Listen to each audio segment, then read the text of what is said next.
Hey, what's up, y'all? Doug here. In this lesson, we're going to talk about how to play major 7 chord inversions. We're going to go through all the different chord inversions of the C major 7 chord. So let's go ahead and set up our first major 7.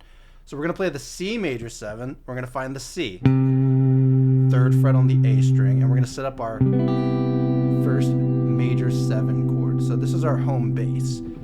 C, 3rd fret on the A. Then 5th fret on the D, middle finger goes to the 4th fret on the G, 3rd fret on the B with your little finger, and then you're going to bar across the 3rd fret so you can get that 3rd fret on the high E.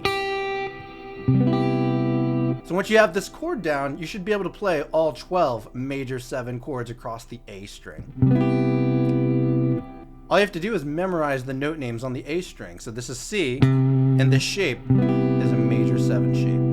So now let's look at all the chord inversions in relationship to where this location is, where the shape location is.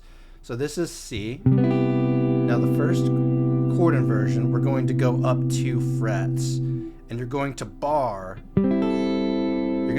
across the 5th fret on the D, G, and B string, and then ring finger is going to go to the 7th fret on the E string. And here we go, here's our first shape. So see if you can go back and forth between C and then this shape.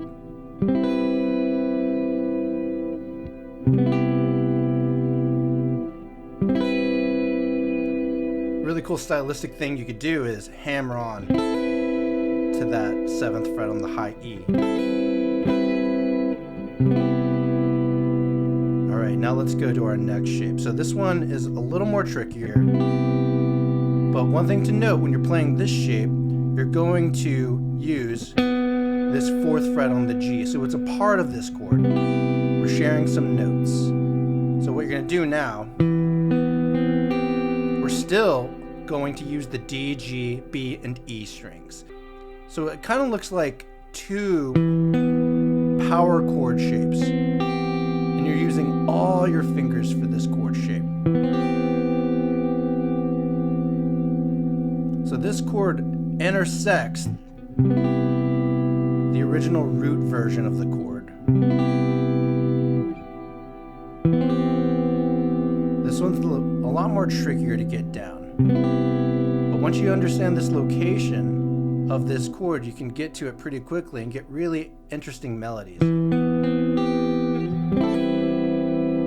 by putting the chord inversions together. So when someone's playing a C major 7, you can go back and forth between these different chord inversions.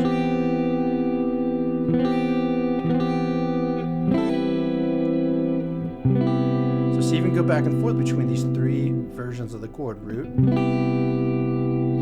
barred version, and then we have our stacked power chord version.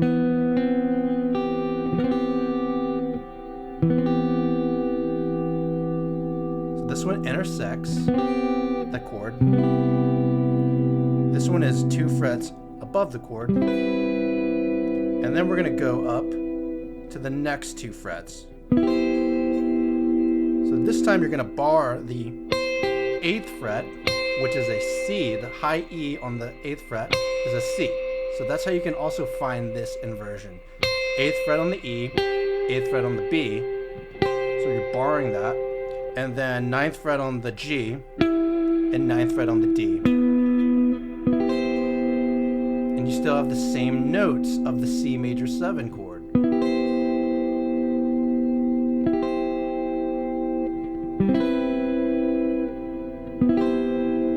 So see if you can go from this chord inversion, where you're barring, to the next one.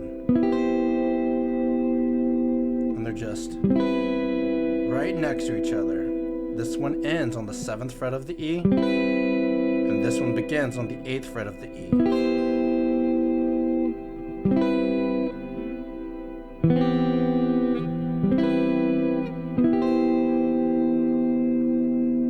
Alright, the next one is right next to the previous one. So this uses the 8th and 9th fret. Then we're going to go index finger on the 10th fret of the D, and then ring finger, you're going to bar the 12th fret of the G, B, and E string. So this one's a lot more simpler, and it's right next to the 8th and 9th fret.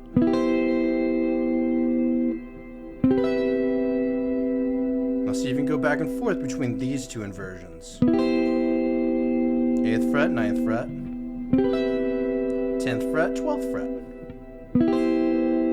Back to 8th fret, 9th fret. Back to 5th fret and 7th fret. And then back to the stacked power chords where you're using all your fingers on the 1st through 4th frets.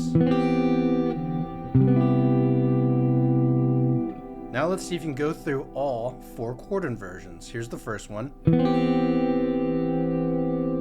Let's go to the next one.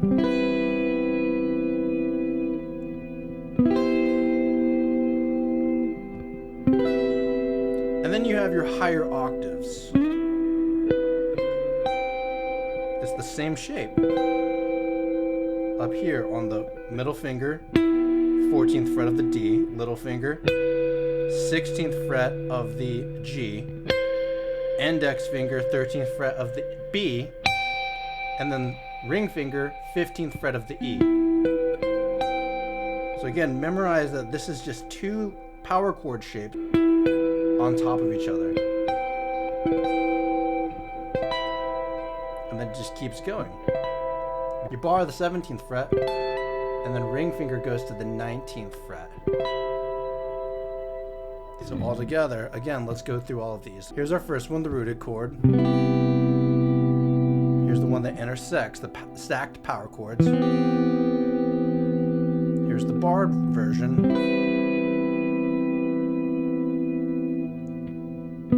8th fret, 9th fret version. 10th fret, barring the 12th fret. And then we're back in the higher octaves.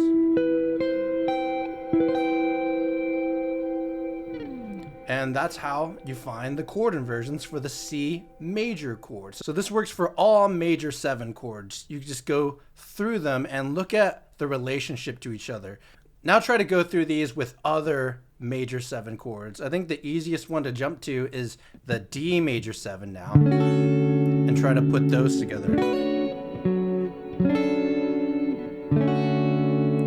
By understanding where these locations are in relationship to each other, that really helps out. So when you're playing a C major 7 or a major 7 chord, it's a really colorful way to move around the fretboard. And it adds a lot of style to your playing. You're moving around the fretboard, you're finding these notes, and you're creating really interesting melodies. And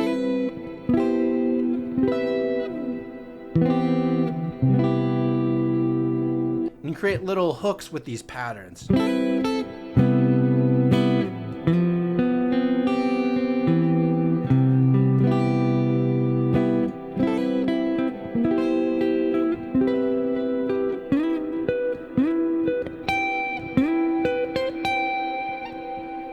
Try these out for yourself and have fun with them.